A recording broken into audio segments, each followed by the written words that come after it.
नमस्कार दोस्तों, मैं हूं मनोज कुमार गुप्ता। आप देख रहे हैं मेरे चैनल को। इसका नाम है रेगुलर क्लासेस फॉर अकाउंट। सामने आपको दिख रही है बुक इनकम टैक्स की SC मल्होत्रा वाली सन असेसमेंट ईयर 2023-24 वाली। इंग्लिश एडिशन है। चैप्टर चल रहा है income from house property. Question number चलेगा फिफ्थ क्वेश्चन को आपको दिखाते हैं। तो आपको यहाँ से दिख पा रहा होगा क्वेश्चन। अब पढ़ते हैं इसे। इसमें लिखा है Mr Ram owns a house property.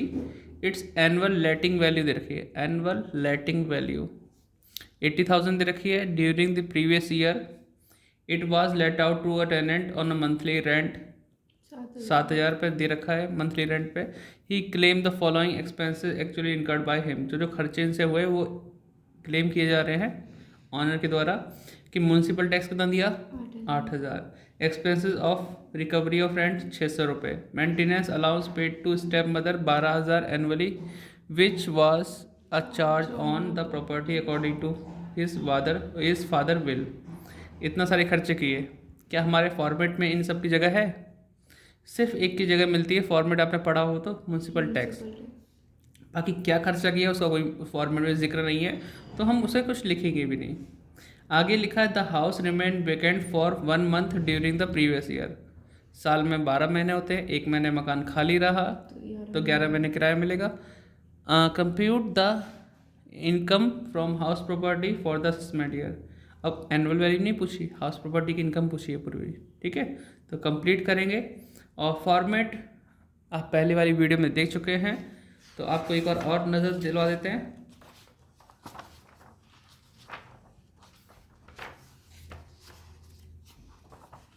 कहाँ गया? एक फॉर्मेट तो ये है जब आप घर में खुद रहते हैं, और एक फॉर्मेट ये है जिसमें किराएदार रहता है लेट आउट पोर्शन के लिए। तो इस वाले फॉर्मेट को आप पढ़ लें पूरा कंप्लीट। इसमें कहीं भी वो स्टेप मदर को क्या दे रहा है, कुछ दे रहा है, इसका कुछ भी जिक्र नहीं है। सिर्फ म्यूनसिपल टैक्स यानी लोकल टैक्स का जिक्र है और बाकी चीज़ें हैं। चलो करते हैं इसका सॉल्यूशन, दिखाते हैं आपको कैसे हुआ क्वेश्चन। एनुअल लेटिंग वैल्यू दे रखा है और आपको मंथली रेंट दे रखा है। आपको पता है 3 चीज़ें चाहिए होती शुरुआत में, म्यूनसिपल वैल्यू, फेयर रेंट और actual rent. Municipal value fair rent से आप निकालते हो एक्सपेक्टेड, और एक्चुअल और एक्सपेक्टेड में निकालते हो ग्रॉस एनुअल वैल्यू। तो यहाँ पे एक्चुअल है तो ये एनुअल लेटिंग वैल्यू क्या बन जाएगा? एक्सपेक्टेड। उसका काम करेगा क्योंकि ना तो यहाँ पे म्यूनसिपल वैल्यू है ना ही फेयर रेंट है। चलो सॉल्व करते हैं। तो हमने स्टार्टिंग कर दी है फिफ्थ क्वेश्चन की, जहाँ पे हमने लिख दिया computation of income from house property for the assessment year 2023-24। हमारे पास क्वेश्चन में गिवन है एनुअल लेटिंग वैल्यू जो कि काम करेगी एक्सपेक्टेड, हाँ एक्सपेक्टेड रेंट जो कि 80,000 है। और एनुअल लेटिंग वैल्यू और किसी में भी दे रखी होती और वहाँ पे एक्चुअल रेंट ना दिया होता तो यही हमारी ग्रॉस एनुअल वैल्यू भी बन जाती। डिपेंड करता है कि क्या क्या कंडीशन हमें दे रखी है। समय इसमें एक्चुअल रेंट दे रखा है कि कितना मिल रहा है तो हमने इसे एक्सपेक्टेड का दर्जा दिया। एक्चुअल रेंट ना दिया रखा होता तो यही हम ग्रॉस एनुअल वैल्यू बना देते। ठीक है, फिलहाल हम लिखेंगे दूसरा नंबर। एक्चुअल रेंट कितना दे रखा है? 7,000 रुपये पर मंथ है। और हमें बताया गया है 1 महीने मकान खाली रहा तो 11 महीने का किराया यानी कि 77,000 रिसीव हुआ। और मैंने आपको समझा रखा है जब भी मकान खाली रहे कोई इस्तेमाल ना करे तो एक्चुअल रेंट ही क्या आता है? Gross annual value. चाहे वो कंपैरिजन में ज़्यादा हो या कम हो उससे हमें कोई लेना देना नहीं है। तो हमारा ग्रॉस एनुअल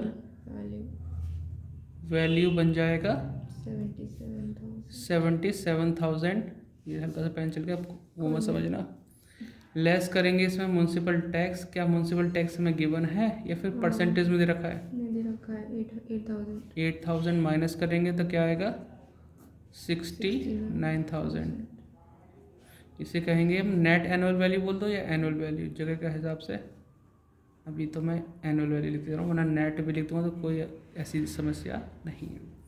अब ये अगर एनुअल वैल्यू पूछता तो मेरा क्वेश्चन तो यहीं निपट गया। लेकिन अगर वो बोलता है इनकम फ्रॉम हाउस प्रॉपर्टी निकालो तो हमें लिखना है लेस डिडक्शन अंडर सेक्शन 24। ये डिडक्शन भी माइनस करनी पड़ेंगी फर्स्ट 30% ऑफ AV। भाई इसका निकालो।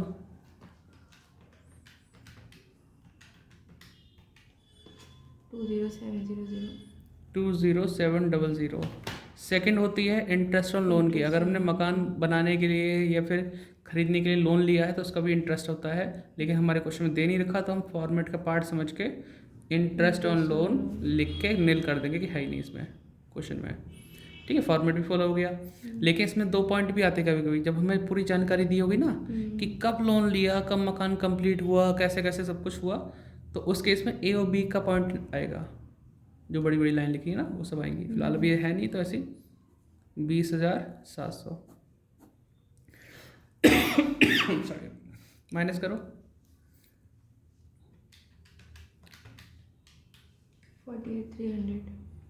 48,300। ये है इनकम फ्रॉम हाउस प्रॉपर्टी। इस तरीके से हम हर हेड में इनकम निकालते हैं। ठीक है, हाउस प्रॉपर्टी लिखा है, समझ में आया तो ठीक है, अदरवाइज बड़ा बड़ा आप लिख लेना। Income from house property 48,300। Answer मिल गया। ठीक, ये क्वेश्चन नोट डाउन कर लो। क्वेश्चन समझ में आया तो बताना, लाइक करके बताना, और बता देना कि आप कौन सी सिटी से देखते हैं। और अगर बुक नहीं है तो लेना हो तो डिस्क्रिप्शन में लिंक है, खरीद लीजिए क्लिक करके।